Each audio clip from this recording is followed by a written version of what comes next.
Hi there, my name is Maggie Dewan and I'm your district's educational audiologist. Today I'm going to show you how to use the touchscreen microphone, and if you're seeing this video, chances are that you have a student who has either hearing loss or some sort of auditory processing disorder, and they need this device to use in the classroom. So essentially what this device does is it helps with taking your voice as a teacher, putting it straight into the hearing aids or hearing device that a child is wearing. And it's also helping a lot with cutting out background noise. So think about students talking, chairs moving around, outside hallway noise, fan noise, light noise, any type of noise that's gonna kind of get in the way of that student being able to access educational instruction as best as possible with having a hearing loss or, like I said, some sort of auditory processing disorder. So this device is, like I said, called the touchscreen mic, and the first thing I want to show you, really just two buttons, okay? So don't worry too much about the screen. This is an on-off button, so you want to hold it down. It's on the side. You will know when it turns on because it's going to flash green. Once it's on, like I said, don't worry too much about any of these buttons. That's kind of more of something that I use when I'm setting up the device. The only other button I want you to worry about is this button. This is the mute button. So right now it's active. It's transmitting your voice through the 3 microphones at the top, right into the children's hearing aids. If you press it, it's gonna light up red, and it's no longer putting your voice into the student's hearing aids.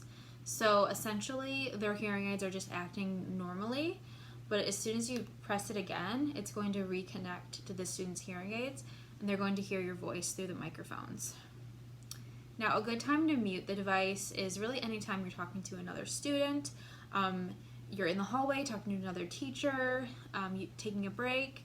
Just want to make sure that you press the mute button. Some teachers will also just like put it on their desk and kind of leave it. They'll mute it and put it on their desk anytime they leave the classroom. That way they know, like, I'm not taking this with me in the hallway. But that's just, some teachers do that. You don't have to do that. So the next part I want to show you is how to actually wear the device. So you are going to be wearing it around your neck. You want to make sure that it's not too low, especially if you have a lanyard or any jewelry you're wearing. You want to make sure it's about there. So about 3-4 inches away from kind of your neck area. And you want to make sure, like I said, the microphones are right at the top, so that way your voice is able to get to the microphone. And I'm going to press it, and now we're live.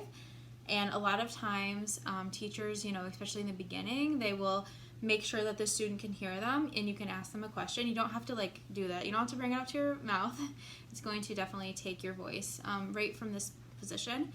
And you can say, hey, so-and-so, what did you have for breakfast this morning? Or what's your favorite color? And if they're answering from pretty far away, or if you're you turned your back and they can hear you, that's a really good sign.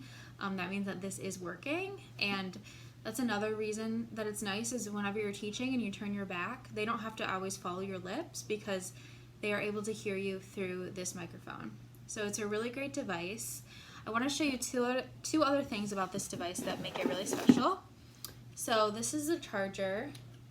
You will charge this device after school every single day. So make sure you pick a place that this device can stay, and you just plug it into the bottom, and then this part just plugs into the wall. And a couple of questions I get is, can I charge it too long? Like if I leave it in over the weekend, do I have to turn it off when I'm charging it? And the answer is no.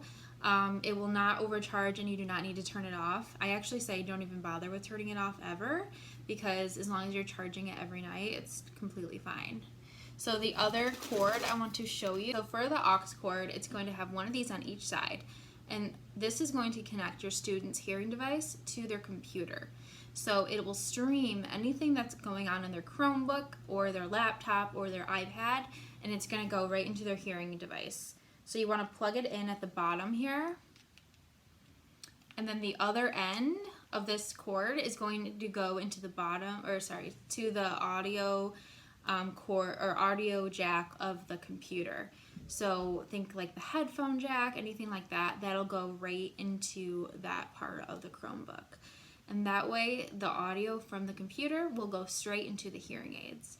So you will have to take it off and set it down next to their device that they're using. So if they're using a Chromebook, you'll have to take it off, plug it in, and set it next to the Chromebook. And just another note of information is sometimes teachers will tell me that their voice is very loud and they're worried that if they're yelling or, talking loudly, it will damage the student's hearing. And I just want to reassure you that that is not going to happen. There's actually, this device is very smart. It's like a computer, and it accounts for anything like that. So it's definitely not going to take in a loud yelling sound or anything like that. And it's going to turn that down automatically. So it is already automatically adjusting with the volume, so you don't need to worry about that. I also just wanted to mention that if you ever have any questions or if it stops working, it stops charging, please let me know. You will have my email attached to this email that I'm sending out with this video. So please let me know if you ever have any questions, and I hope you have a really great school year, and I'm really excited to work with you this year.